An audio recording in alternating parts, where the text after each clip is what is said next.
It began on an ordinary Tuesday, the kind of day where nothing seems remarkable. The sun was shining, birds chirping over the pristine lawns of East Pine Street in Portland, Oregon, a peaceful suburb where neighbors exchanged warm greetings and watched out for each other. But behind the walls of house number 42, something sinister was festering. The Mercer family, by all outward appearances, was perfect. Dr. Kenneth Mercer, a respected chiropractor, was a soft-spoken man of faith who ran a successful clinic and volunteered at church. His wife, Elaine, was equally adored, a woman who baked pies for neighbors, homeschooled her children, and taught Sunday school. Together with their 3 children, Jonah, 18, quiet and academic; Lila, 16, vibrant and artistic; and Caleb, 10, gentle and inquisitive. They were the family others admired, but appearances lie. And by the end of that week, Kenneth's reputation would unravel into a chilling tale of control, cult-like ideology, and murder. It began when Lila Mercer failed to show up at school.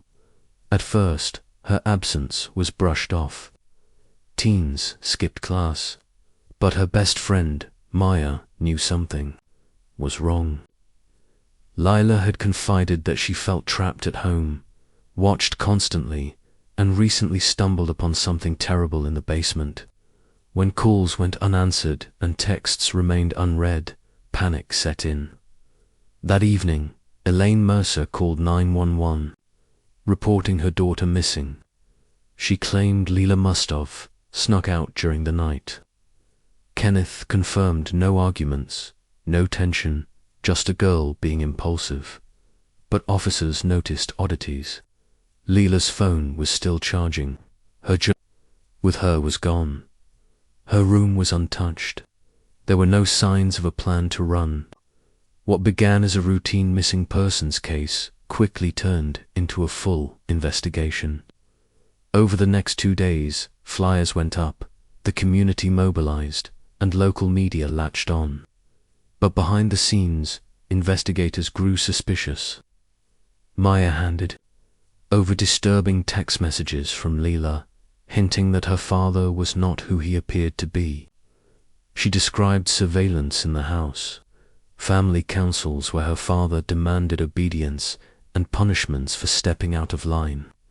She said she had found something in the basement, something Kenneth didn't want her to see. When police obtained a warrant and searched the Mercer home, the mask truly began to fall.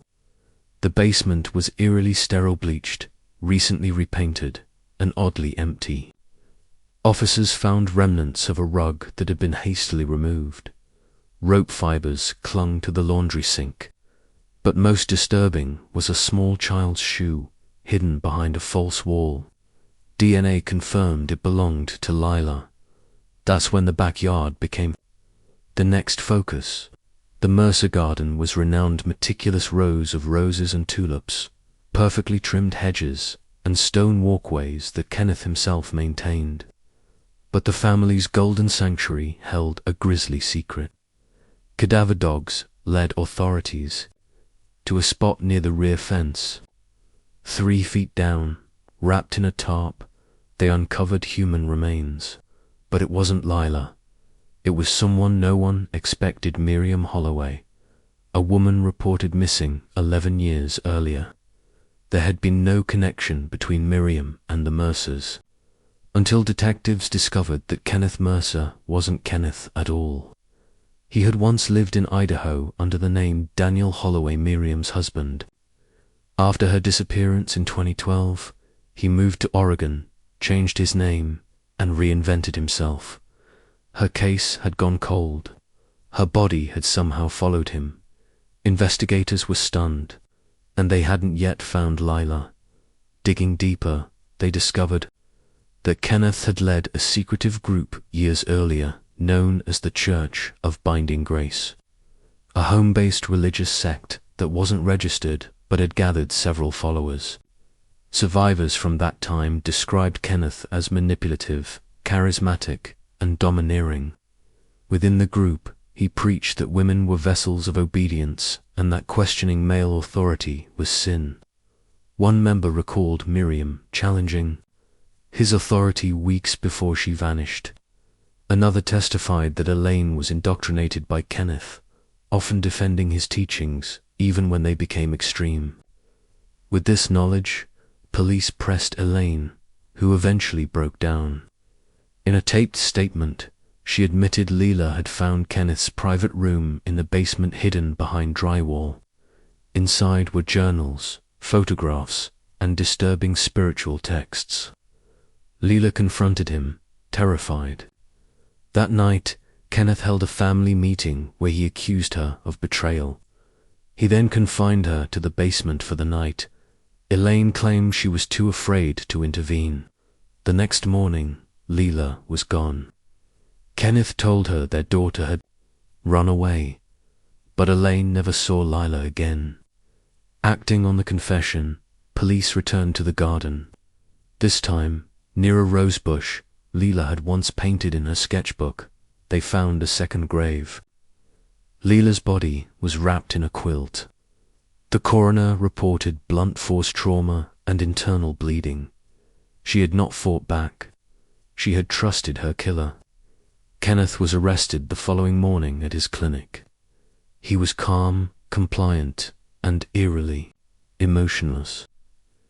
During interrogation, he offered no confession, instead reciting scripture and asking for legal counsel. At trial, the courtroom was packed.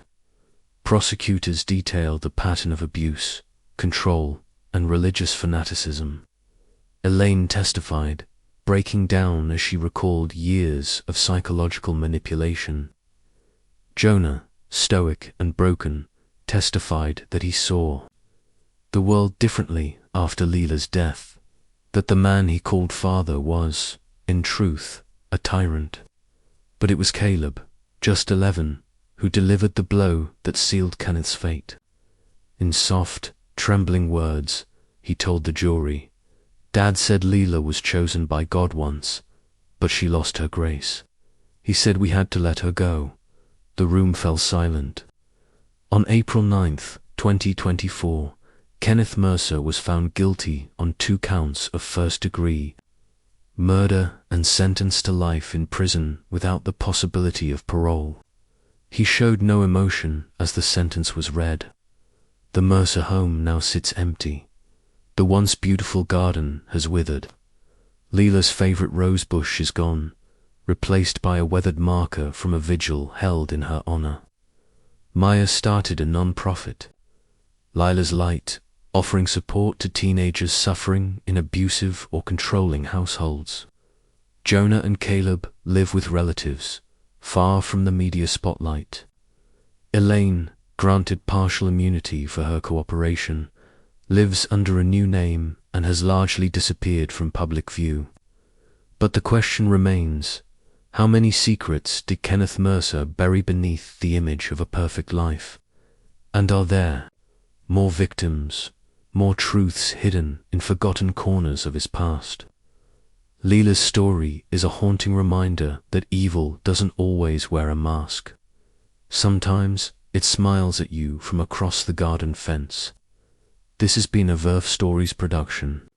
If this story moved you, disturbed you, or made you look at the world just a little differently, subscribe for more stories that dig beneath the surface. Because in every neighborhood, behind every white picket fence, there just might be a secret waiting to be uncovered.